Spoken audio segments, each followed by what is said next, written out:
Mítines, tele, puerta a puerta. Mítines, tele, puerta a puerta. Estos tres son los pilares de todas las campañas en Estados Unidos. Pero hay un político que está añadiendo uno más, y he conseguido entrevistarlo.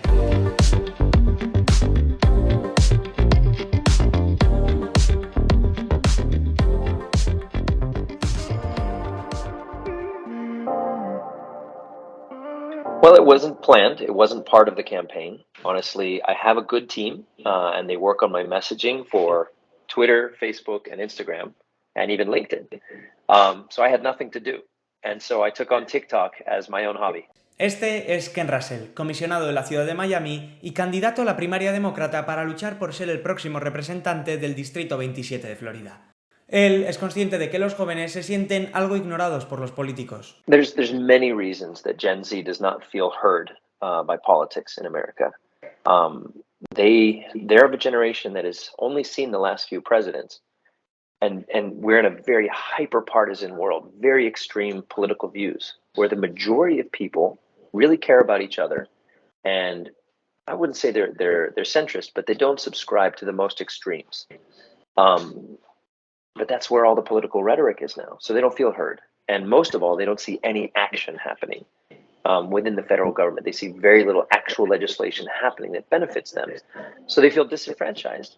So to actually have someone speak to them directly or answer their question or actually comment on their videos, it's a barrier broken down with a real human connection. And that's very rare in politics at all. Ken publica de todo en TikTok, desde sus habilidades con el yo-yo hasta lo que defiende.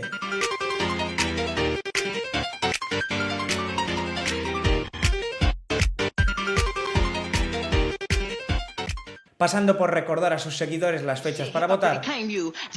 Hey, are you registered to vote? There's a primary on August 23rd. Y lo que sea esto.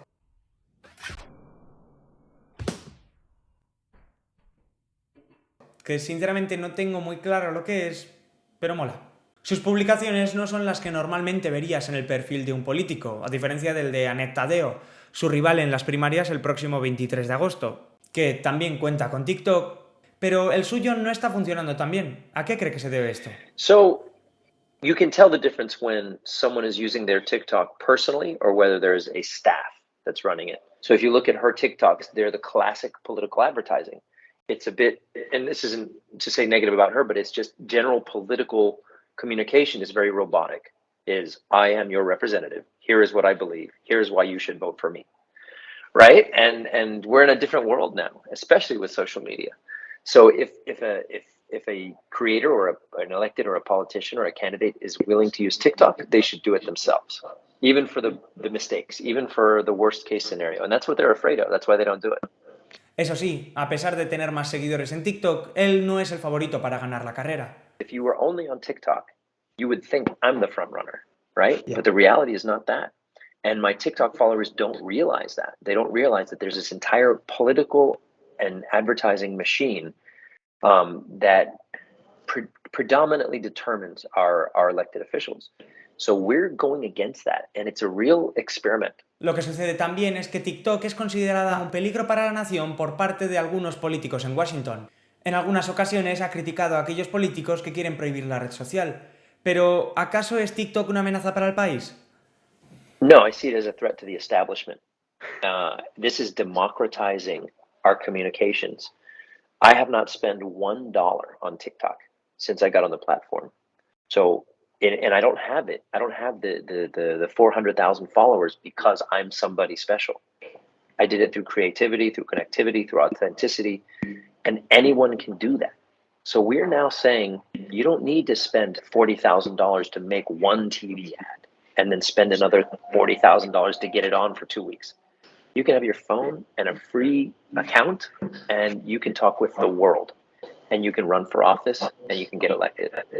So that's something really special that I think is threatening to the establishment. It's threatening to the consultant establishment who gets paid to do this, and it's threatening to the established electeds who live on their incumbency, and they don't like new faces that are threatening. But the app itself is not a threat. ¿Y crees que algún día veremos un presidente TikToker? That'd be great, wouldn't it? It's such a human connection. One thing I have to say, it does take a lot of time. And I'm not only a candidate right now, which takes a lot of time, I'm also a City of Miami commissioner, which also takes a lot of time. But I do most of the TikTok at night. I browse and get ideas, and then I try, and then I also try to spend time with my family. I want to continue it even after elected, because I'm elected now and I'm using it. But I think we will see more. I think we'll see more personal use of TikTok as they see this isn't damaging me, right? The big worry is, oh, my hair is messy. Oh, I said the wrong thing, or I'm not following a script. They're going to see that actually makes you more human, and it's okay. But it's not for everybody. There are many people who shouldn't use TikTok because what it does is it shows the world who you really are, right? And for many, many, many politicians, that's not a good thing. They actually live on the facade that they've created through politics and the image that's created by their consultants. So for them, TikTok wouldn't be such a great thing. El día en el que grabamos la entrevista, Ken llegó a 400.000 seguidores en TikTok. Pero el problema es, ¿pueden reflejarse esas cifras en su distrito? We don't know. We actually don't know the answer. I see a lot of people posting, yes, I'm there, yes, I voted already, yes, I told my parents to vote, whatever.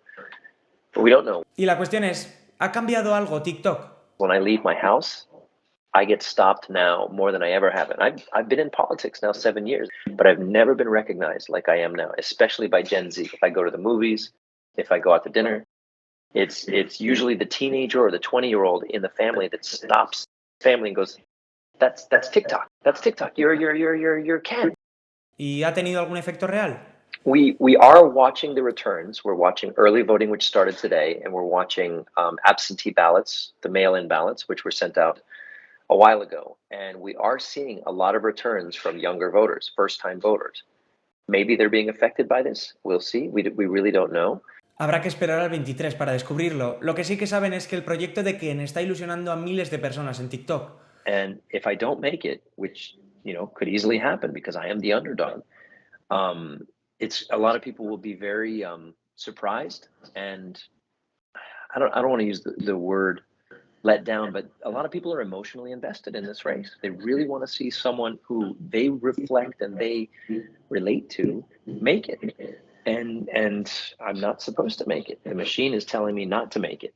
So if we pull this off, it's going to be a very big referendum on social media and this new method of communication. Because I think it'll be a big part of it. It'll be a big part of it if we win. Por lo que ganar en las primarias a la candidata del establishment, que cuenta con el apoyo de muchas instituciones demócratas, sería un gran éxito y algo muy complicado de conseguir. Pero pongamos que gana. Su distrito, el 27, es un distrito +1 demócrata. Joe Biden ganó hace 2 años en ese distrito y la ahora congresista republicana María Elvira Salazar ganó por menos de 10.000 votos. Por lo que esta pregunta es lógica. ¿Cree que puede ganar? ¿Y cómo cree que TikTok le puede ayudar a ganar? Yes, this is a very winnable race in the general. María Elvira Salazar is very vulnerable because she's a first-time freshman. Her name is not very well known. And even though this is a blue district, we have a bit of an uphill battle because this is a primary year after a Democrat president. So Democrats are supposed to lose this cycle in November. But we believe there's so many big issues right now on the ballot, from abortion rights to LGBTQ rights to voting rights. All these things are single voter issues that make people really turn out on the Democrat side. I would not change the formula of how I communicate on TikTok, but I would focus much more on having people know who my competitor is and what the differences are between us. Y si gana en noviembre, ¿qué ocurrirá con su TikTok? I'm just going to continue being me. There's still so many stories I haven't told. I enjoy making the quick edits. They're really fun, but I also like really telling my story because I've had a very fortunate career in different directions, and I think it's interesting to people. But once I get into office in a federal position, I would love to pull the curtain back and really show the world what it's like from a human perspective to be in one of these. We put them up on pedestals like they're gods of some sort, and they're not. They're just normal people, and sometimes even less, they're not good people. And the ugly politics we have to deal with to try to get good things done, it's very real. And I think it's a story people would like to see. ¿Y si pierde? Either I'll win this race and become the congressman, or I will become a private citizen again. But I'm remaining optimistic on this race. So that's where I hope to be, is Washington, D.C. Y ahora, para cerrar todo esto, se ha preguntado durante los últimos 8 meses si TikTok puede afectar una carrera federal. Y mi pregunta es, ¿puede? It has already. And I believe we can win. I've got a few tricks up my sleeve, even on TikTok, that we're going to launch even tonight and tomorrow, to see if we can really mobilize our audience to actually affect the race. Right now, I've already proven you can affect the race by gaining a name. I've gotten more earned media on television and internet from my TikTok presence, and so that is affecting the race. Whether it can win or not, I believe you always need a good, strong campaign, but the answer is yes. The answer is 100% yes. I find it to be much more powerful than any of the other social medias where you buy your audience. Here, you connect with your audience, and that's very effective.